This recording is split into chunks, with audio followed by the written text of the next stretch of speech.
Hey guys, welcome back. This is our stud rabbit Jack, and when we got Jack, he had ear mites.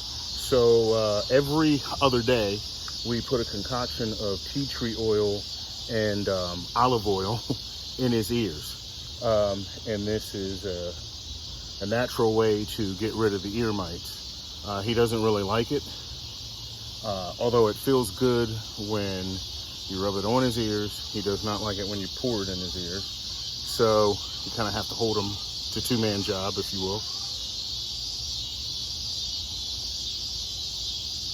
But this is, we've been doing this for about 3 weeks. So we've considered this a 21-day treatment, if you will. And his hair has grown back substantially from the ear mites. So the treatment seems to work pretty well.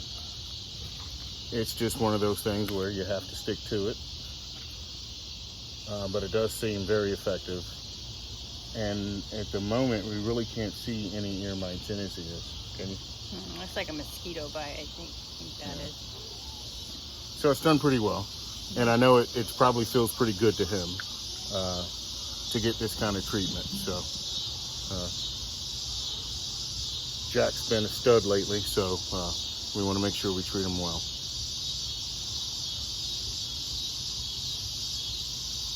All right, you guys have a good one. Honey, turn that off if you can.